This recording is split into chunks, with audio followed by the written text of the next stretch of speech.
Mm-hmm. So we got the installer booted again. You can keep talking, Uncle Bill. It doesn't matter. Okay. So now, go ahead. So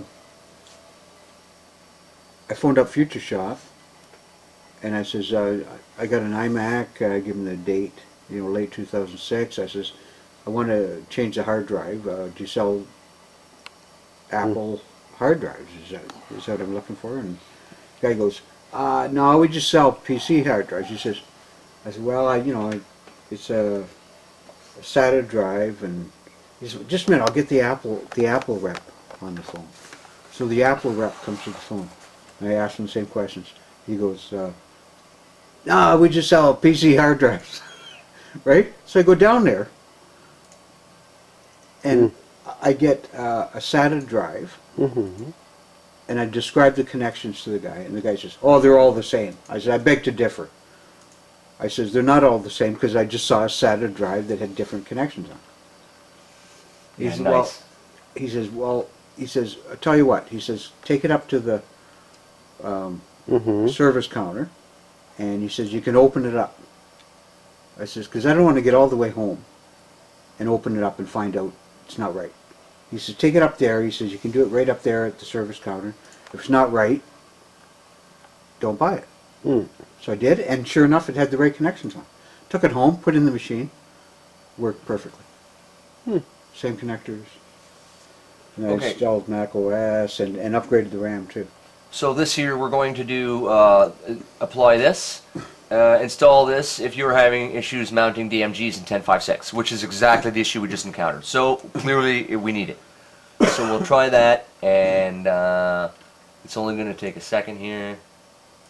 It'll say like less than a minute. Once it starts the thing, it'll go less than a minute, and then it'll restart. We know the disk is working. Been there, done that. Yeah.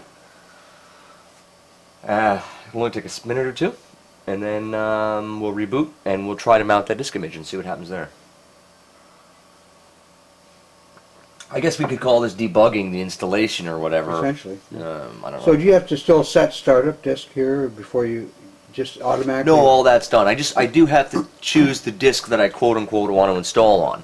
But then the first thing I do is say, don't install the whole system. Take that away. Right. Okay. So it it's doesn't going to take, automatically see the system now. Yeah. So it doesn't take 20 minutes. There's no point in putting all the files that work back on it. What I was getting at is, if you normally do a Mac OS install, you got to select startup disk before you quit the installer. Oh yeah. And then restart. This one, you're saying it's going to automatically pick the the disk hard drive. Yeah, I did choose the destination. Yeah. To apply the new software patch to. But other than that, because we're not installing from scratch, I'm just putting patches on. Right. Which you wouldn't do under a non-modified installer, right? Yeah. So the installer's all butchered up too. Yeah. So we'll see where the project goes. Shooting through one issue after another. Let's see if it fires up. It looks promising so far. Yeah, so ultimately, depending on what happens, how much of the system I can make function. You know what this byte indicates? Market share. This is this machine taking a chunk out of the market share. Well, no, not only that, but this is Apple. The byte is Apple. The rest is Windows. Well, we could call the little stem on tap Unix. Yeah. Yeah, and that stem's been getting progressively bigger over the years. It has. Yeah, it's still not for the server end. It's not a full stem yet. Yeah, for the server end, it's enormous. But okay, so does that mean I have to re-download that, or it should be in my downloads directory? It should be in your, if you don't have it set to delete the downloads after quit. If you go into Safari and just go to your downloads window, see if it's still there. Oh, nuts. What did it do that for? Why did it open up a friggin... I don't know what that's all about. But if you go... Oh, that's because it's nothing. Shit.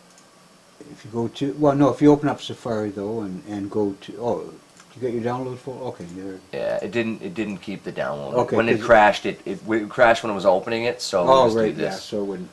So let's do... move to trash... What the hell was that? That's putting in the trash. That was the trash can lid. You know, when you clunk it on.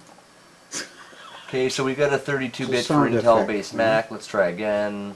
2 It's seconds. realism. Yeah, it's realism. Coming in at 600. Taylor goes, what the hell was that? Yeah, coming in at 650K per second. So that's probably as quick as we can get it at a SourceForge. They probably could max out the internet connection at like 800 or whatever. Yeah. So I would say it's operating as quickly there on that side as everything else does. And I'm using a secondary network card. I turned off the onboard network and just installed another one. Oh yes, the boxes which hold up the computer. So let's just see what happens now. You're in your own light there, Mateo. Mm-hmm. Here, hang on a second. Stay there. Stay there for half a tick. I will do this.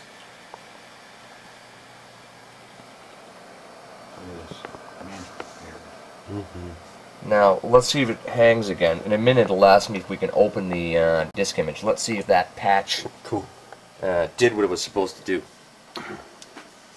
Okay. It didn't even ask me if I want to mount it. No, it might now be set, maybe due to that patch, to where you got to actually No, double click. It mounted it. Oh, it did. It automatically mounted. Okay. All right. So there it is. So all I want to do, if I understand correctly, is this. Yep. Oh. Yep. Well, I didn't really pretty well the way place it very well, did I? Well. Okay, so clearly the patch to overcome issues mounting disk images was successful. Because it automatically mounted. Let's now, just move that there. As opposed to. Yeah. Yeah. Okay, now let's